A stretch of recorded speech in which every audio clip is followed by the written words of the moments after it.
A foreign king paid a fortune for what we threw away. The foreign king paid enough silver to buy half the village. For a bowl. Not the finest bowl, not the newest bowl, the broken one. 1. They fed animals from it. They stored nails in it. When the rim chipped, they threw it behind the house. That was where the king's merchant found the first one, half buried in mud, next to a broken cartwheel, next to 3 dead chickens. He turned it over once. Then again, he wrapped it in cloth he had brought for other things. He did not explain. 2. The merchant returned to the king with 17 bowls, all chipped, all found in corners, or in the dirt, or being used to hold tools that had nothing to do with eating. The king held each one. He did not speak for a long time. Then, how much does the village want? For exclusive production rights? The merchant paused. They don't know what they're making. The king looked at the bowl. I know, he said. That's why. 3. The merchant went back. He offered money. Real money. The village chief laughed for a full minute. For these? For these. We throw these away. I know. The chief looked at him, the way one looks at a man who has lost something important. A wheel, perhaps, or his reason. Then you are a fool, the chief said. The merchant said nothing. He placed the coins on the table between them. The chief stopped laughing. 4. There was a village at the edge of a mountain that no road had ever reached. They made things there. Not because they were artists, not because they sought beauty. They made things because their grandmothers had made things, and their grandmothers' grandmothers before them. Somewhere in that long, unbroken chain of repetition, something had happened to the clay. No one knew when. No one could explain it. The bowls they fired were black. Not painted black. Not glazed black. Black the way night is black, from the inside out. 5. There was one person in the village who did not laugh. A woman, old. She had been making the bowls longer than anyone. Her hands moved when she worked, the way water moves over stone, not deciding, not thinking, just going where they had always gone. She had made 4,000 bowls. She knew this because she had never counted, and the not counting was itself the answer.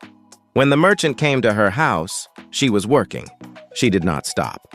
What do they want with them? She asked. They say they cannot explain it, he said. They say the bowls feel like something. That took a very long time. She was quiet. They did. How long? She looked at her hands. My grandmother's grandmother had hands like these. That's how long. 6. The king's court debated the purchase. His advisors brought charts. They brought competing bids. They brought a ceramic expert from the capital. A machine could make 10,000 of these, said the advisor. Perfect ones. No chips. No fingerprints. The king nodded. Then sell them to someone else. 7. The village took the contract. In the first month, everything went smoothly. The bowls were the same as they had always been.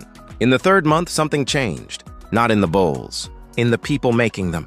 They had begun to think about the bowls. Before, they had made them the way they breathed, without watching themselves do it. Now their hands knew they were being watched. Even when no one was watching, the bowls looked the same. The king's buyers knew immediately they were different. They sent them back. 8. The old woman looked at the returned shipment. For a long time, the merchant stood beside her. What happened? He asked. She picked up one of the new bowls. Then one of the old ones found in the dirt. She handed him both. After a moment, he understood. They started caring, he said. Yes, that's the problem. She set the old bowl down. You cannot make something that feels like it took a century by trying to make something that feels like it took a century.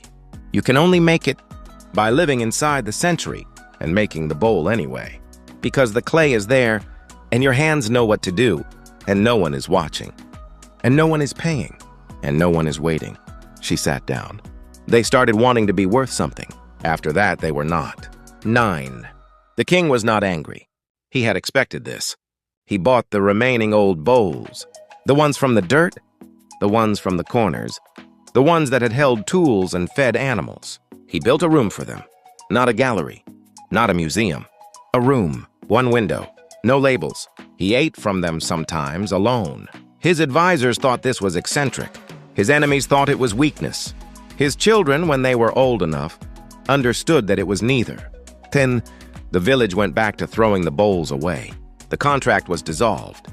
The money had been spent on things that shone. The old woman kept making bowls. She had not stopped during the contract. She had not changed during the contract. When someone asked her why she still made them, she said, "I am not making bowls." "What are you making?" She didn't answer.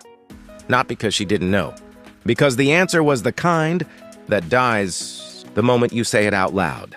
11. Years later, nobody remembered the contract. Nobody remembered the silver. But the king's room remained. One window, no labels. The bowl still looked worthless. What would you put beside it?